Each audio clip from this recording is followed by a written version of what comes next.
Hello and welcome back to our channel The Deep Soul. Today, we will be discussing the birth and presence of the demon Kali, also known as the Kali Purusha and the Kali Yuga. We will also be talking about the effects of Kali Yuga on human beings and the predictions of how it will end. So, stay tuned and let's dive in. According to Hindu scriptures, the Kali Yuga is the current era in which we exist and is considered to be the age of darkness.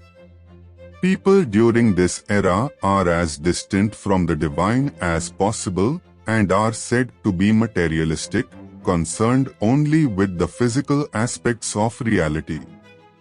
Relationships with the spiritual realm are governed by superstition and authority, and the predominant emphasis of their existence is placed upon physical survival. The Srimad Bhagavad Gita and Vishnu Purana provide a list of symptoms that characterize the Kali Yuga. For example, rulers are described as unreasonable and solely focused on levying taxes unfairly. People will no longer follow the science of reason and will be led by their emotions, and lust will become socially acceptable.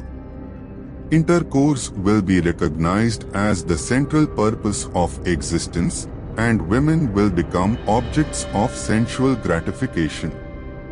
Kali Yuga is personified by the demon Kali, who is considered the source of evil and oversees the final stage of humanity's chaos.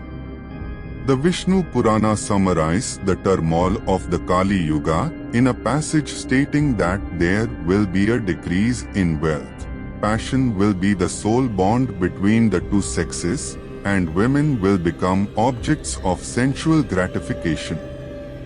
According to Hindu tradition, the Kali Yuga began after the 9th day of the Mahabharata war, marking the end of the third Yuga and the beginning of the last Yuga. Despite the power of Lord Krishna, Kali was restricted to battlefields and war grounds but started spreading evil in people's minds after Lord Krishna's departure. However, Kali could not enter King Parikshit's kingdom as he was a kind ruler and a follower of Dharma. One day, King Parikshit was on a regular inspection of his kingdom and had the sight of a filthy Shudra beating up an aged cow and an ox with only one leg. This sight made the king furious, and he took out a squad to kill the man. But the cow and the ox revealed their real identities as the personified form of Mother Bhakti, the goddess of devotion, and Lord Dharmaraja.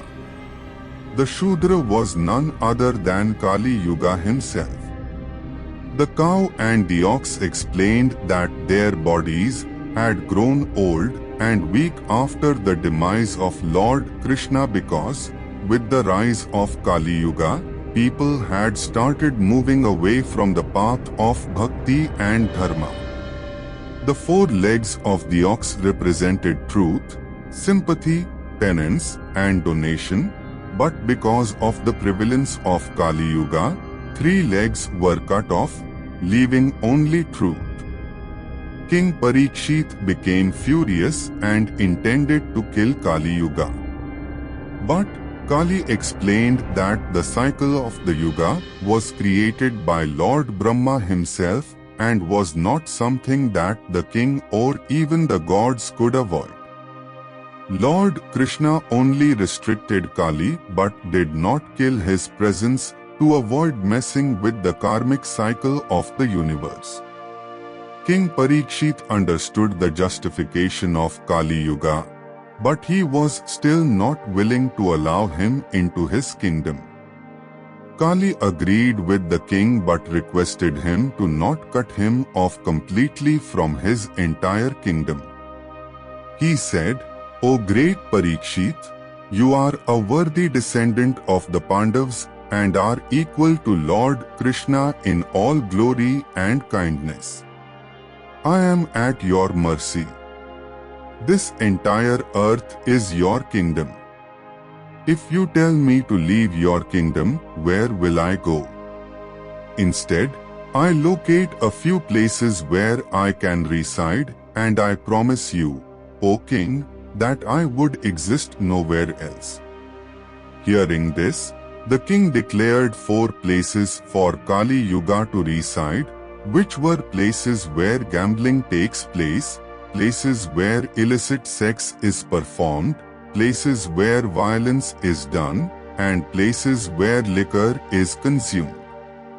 According to Hindu tradition, most people in the Kali Yuga are materialistic, concerned only with the physical aspects of reality, and the predominant emphasis of their existence is placed upon physical survival. Sadly, most people's relationships with the spiritual realm are governed by superstition and authority. The Puranas, such as the Srimad Bhagavata and Vishnu Purana, give a list of symptoms that characterize the Kali Yuga. For example, rulers will become unreasonable and will only live to levy taxes unfairly. People will no longer follow the science of reason and will instead be led by their emotions. Lust will become socially acceptable and intercourse will be recognized as the central purpose of existence.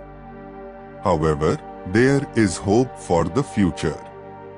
It is said that the Supreme Personality of the Godhead, Lord Vishnu, will appear on earth as Kalki to rescue eternal religion.